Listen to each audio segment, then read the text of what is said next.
Enzymes and characteristics. Food technology के YouTube channel में आप लोगों का बहुत बहुत स्वागत है। आज हम लोग food safety officer free chapters का एक नया टॉपिक और एक नया चैप्टर पढ़ने जा रहे हैं जिसका नाम है एंजाइम्स। बहुत इंपॉर्टेंट चैप्टर है एग्जाम पॉइंट ऑफ व्यू से। तो चलिए शुरू करते हैं। और अभी तक आप लोगों ने अगर इससे पहले वाली केमिकल कॉन्स्टिट्यूएंट्स ऑफ फूड, भोजन के रासायनिक संगठन एक चैप्टर हम लोग कंप्लीट कर चुके हैं। उसमें कई सारे अच्छे अच्छे टॉपिक, विटामिन वगैरह के बारे में भी पढ़ा है। आप फूड टेक्नोलॉजी की प्लेलिस्ट में जाके उसको वीडियोस को देख सकते हैं। चलिए हम लोग नया अपना टॉपिक शुरू करते हैं। एंजाइम्स प्रत्येक कोशिका में उपापचयों प्रतिक्रियाओं का उत्प्रेरण करने के लिए विशेष प्रकार के कार्बनिक पदार्थ होते हैं जिन्हें एंजाइम्स या जैव उत्प्रेरक यानी कि एंजाइम्स और बायोकैटलिस्ट कहते हैं। ठीक है, ये उपापचय प्रतिक्रियाओं की दर को 10⁻10 गुणा तक बढ़ा सकते हैं। ठीक है, ये आप नोट डाउन कर लीजिएगा, 10⁻10 गुणा तक इसकी रेट को इंक्रीज कर सकते हैं। वास्तव में इन्हीं के कारण जीवों में सुचारू उपापचय और जैव क्रियाएं होती रहती हैं। इनके अध्ययन को एंजाइमोलॉजी, ठीक है, क्या कहते हैं, एंजाइमोलॉजी कहते हैं इसकी स्टडी को। ठीक है, अब हम लोग एंजाइम्स की डेफिनेशन के बारे में पढ़ते हैं। एंजाइम एक ऐसा कार्बनिक पदार्थ होता है जो कोशिकाओं में किसी उपापचयी प्रतिक्रिया में भाग लेकर प्रतिक्रिया की दर को बढ़ाता है। ठीक है, अर्थात प्रतिक्रिया का रासायनिक उत्प्रेरण करता है परंतु प्रतिक्रिया के अंतिम फल को प्रभावित नहीं करता है और प्रतिक्रिया के समाप्त होने पर स्वयं ज्यों का त्यों बचा रहता है, यानी कि जैसा वो पहले था एंड में भी वैसा ही रहता है। ठीक है, ये थी एंजाइम की डेफिनेशन। नेक्स्ट हम लोग हिस्ट्री ऑफ एंजाइम्स, एंजाइमों का संक्षिप्त इतिहास के बारे में पढ़ते हैं कि एंजाइम्स आखिर किसने डिस्कवर किया था, क्या था वगैरह। जीवों में कार्बनिक उत्प्रेरकों की उपस्थिति का आभास वैज्ञानिकों को सन 1815 में हुआ। ठीक है, 1815 में हुआ, नोट डाउन कर लीजिएगा, जब किरचॉफ द्वारा तैयार किए गए गेहूं के सत यानी कि एक्सट्रैक्ट ने मंड को शर्करा में यानी कि शुगर में बदल दिया, जब चेंज कर दिया। तत्पश्चात लुईस पास्चर 1860 में उन्होंने यह पता लगाया कि खाद्य पदार्थों में खमीर उठाने अर्थात क्विशन यानी कि फर्मेंटेशन में यीस्ट कोशिकाओं की आवश्यकता होती है। ठीक है, फर्मेंटेशन में किसकी, यीस्ट की आवश्यकता होती है। यह लुईस पास्चर ने 1860 में पता लगाया था। फिर कुहने ने 1878 में यह पता लगाया कि किण्वन का काम वास्तव में यानी कि फर्मेंटेशन का काम वास्तव में यीस्ट कोशिकाओं में उपस्थित एक खमीर करता है। ठीक है, क्या करता है, कोशिकाओं में एक को जो कोशिकाएं हैं उसको फर्मेंट करता है। इस खमीर को उन्होंने एंजाइम कहा। ठीक है, एंजाइम का इन्होंने दिया है, एन मतलब इन और जाइम मतलब यीस्ट। ठीक है, ये है हिस्ट्री ऑफ एंजाइम्स के बारे में। हिस्ट्री में ही आगे हम ये भी देखेंगे, एक सामान्य जीव कोशिका को जीवित दशा में बनाए रखने के लिए इसको उपापचय प्रतिक्रियाओं के उत्प्रेरण हेतु लगभग 3000 प्रकार के एंजाइमों की आवश्यकता होती है। यह स्वयं कोशिका में जीनी नियंत्रण में संश्लेषित होते हैं। वैज्ञानिक अभी तक लगभग 2000 एंजाइमों का पता लगा चुके हैं।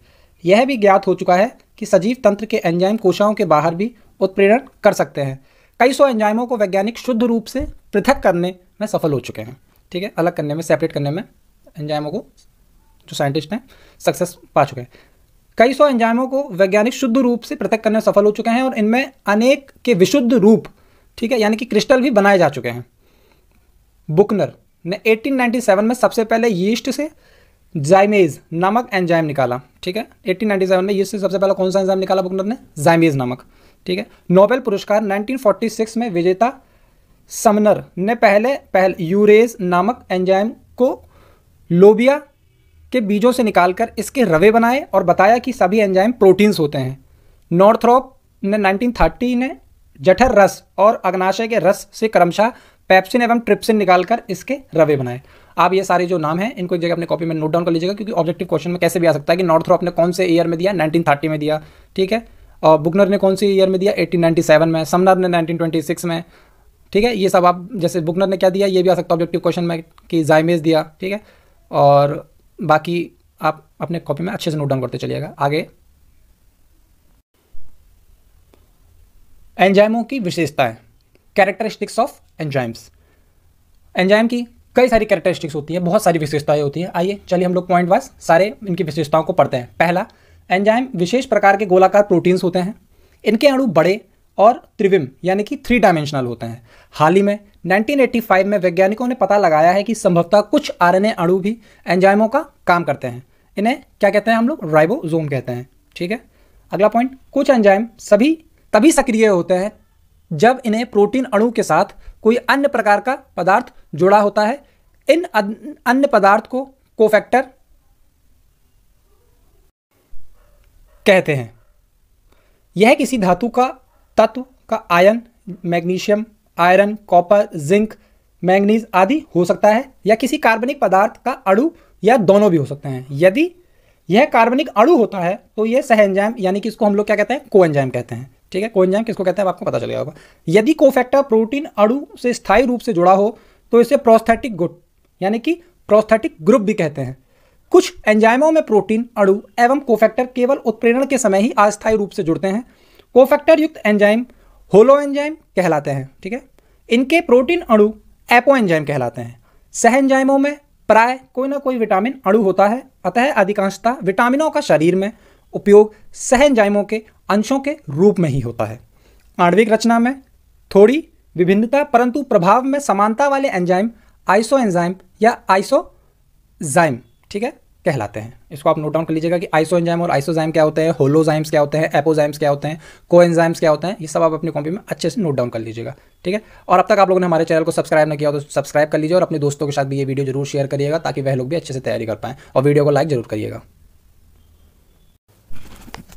अगली विशेषता, पॉइंट नंबर 3, अधिकांश एंजाइम जल या नमक के घोल में घुलनशील होते हैं। ठीक है, जल में और सॉल्ट में, यानी कि वाटर में और सॉल्ट में क्या होते हैं, ये सॉल्युबल होते हैं। कोशाद्रव्य में ये कोलाइड विलयन यानी कि कोलॉइड सॉल्यूशन बनाते हैं। कुछ एंजाइम कोशाकला में होते हैं। कुछ कोशाओं के विशिष्ट अंगकों यानी कि cell organelles, mitochondria, lysosomes, ribosomes आदि में होते हैं। ठीक है, अगला, यह प्राय रंगहीन यानी कि कलरलेस, लेकिन कुछ पीले भी होते हैं, हरे भी होते हैं, नीले, लाल या भूरे भी होते हैं। ये एंजाइम्स के कलर है। नेक्स्ट, एंजाइम अणु का एक विशेष भाग प्रतिक्रिया में भाग लेने वाले अणुओं में से किसी एक के साथ जुड़कर इसे सक्रिय बनाता है, एक्टिव करता है, अर्थात प्रतिक्रिया के लिए प्रेरित कर देता है। इस पदार्थ को एंजाइम का सबस्ट्रेट कहते हैं। ठीक है, ये भी इसकी एक विशेषता है, एक कैरेक्टरिस्टिक्स है। फूड टेक्नोलॉजी का पेज को सब्सक्राइब जरूर कर लीजिएगा। नेक्स्ट, 6th पॉइंट, उत्प्रेरकों के रूप में अधिकांश एंजाइमों जैसे कि यूरेस का क्रिया क्षेत्र बहुत ही सीमित होता है, यानी कि लिमिटेड होता है। नोट डाउन करते चलिएगा साथ में। अर्थात एक प्रकार के एंजाइम किसी एक विशेष प्रकार की प्रतिक्रिया का उत्प्रेरक होता है, परंतु कुछ ऐसे एंजाइम जैसे कि पर ऑक्सीडेज भी होते हैं जो कई मिलते जुलते सबस्ट्रेट पदार्थों को सक्रिय बनाते हैं। कुछ एंजाइम लाइपेज कई ऐसे विविध पदार्थों का उत्प्रेरण करते हैं जिनमें कोई एक समान बॉन्ड होता है, अतः विभिन्न प्रकार की कोशिकाओं के एंजाइमों में काफ़ी विभिन्नताएं होती हैं। ठीक है, नेक्स्ट, यद्यपि एंजाइमों को सबस्ट्रेट पदार्थों के साथ मिलकर प्रतिक्रियाओं में भाग लेते हैं, लेकिन ये ना तो प्रतिक्रिया की दिशा या अंतिम फल को प्रभावित करते हैं और ना स्वयं बदलते हैं। प्रतिक्रिया के बाद ज्यों के त्यों अलग हो जाते हैं। ठीक है, रिएक्शन के बाद में ये क्या होते हैं, अपने आप ही सेपरेट हो जाते हैं और बार बार उन्हीं प्रतिक्रियाओं का उत्प्रेरण करते रहते हैं। ठीक है, नेक्स्ट 8th पॉइंट, ये अत्यधिक उत्प्रेरण की क्षमता वाले बहुत अधिक सक्रिय उत्प्रेरक होते हैं। उदाहरणतः पशुओं की जिगर कोशिकाओं के लौहयुक्त एंजाइम कैटेलेज का एक अणु 0 डिग्री सेल्सियस ताप पर 1 मिनट में हाइड्रोजन पर ऑक्साइड के 50 लाख अणुओं का विघटन कर देता है। इसे एंजाइम की हस्तांतरित संख्या यानी कि टर्नओवर नंबर कहते हैं। विभिन्न एंजाइमों की यह संख्या औसतन 10,000 से 10 लाख तक होती है। उच्च हस्तांतरित संख्या के कारण एंजाइमों की अल्प मात्रा की ही कोशिकाओं में आवश्यकता होती है।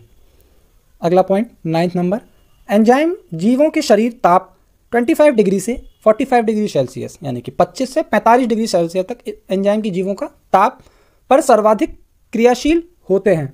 इससे कम या अधिक ताप पर इनकी क्रियाशीलता क्या हो जाती है, घट जाती है, यानी कि डिक्रीज हो जाती है। 60 to 65 डिग्री सेल्सियस, 60 से 65 डिग्री सेल्सियस से अधिक ताप पर यह प्राय नष्ट हो जाते हैं, डिस्ट्रॉय हो जाते हैं। 0 डिग्री सेल्सियस पर यह नष्ट नहीं होते हैं, वरन निष्क्रिय होकर परीक्षित यानी कि प्रिजर्व्ड हो जाते हैं। ठीक है,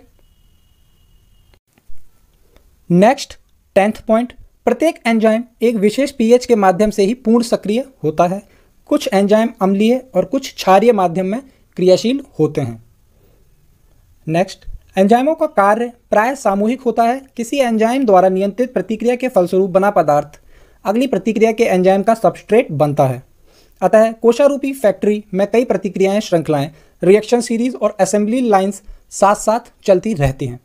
प्रत्येक श्रृंखला में कई एंजाइम्स भाग लेते हैं जो प्राय परस्पर जुड़े रहते हैं। प्रत्येक एंजाइम अपना काम करके प्रतिक्रिया को अगले एंजाइम को सौंप देते हैं।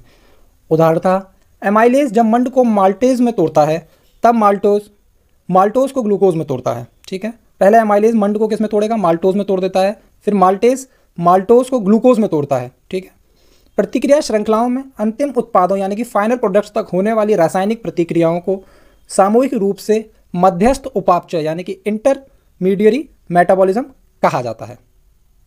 ओके, अगला पॉइंट 12 नंबर। देखिए, आप लोग फूड सेफ्टी ऑफिसर का जो मैं आपको ये कंटेंट पढ़ा रहा हूँ, ये आपके एग्जाम में बहुत ही ज़्यादा यूज़फुल होगा।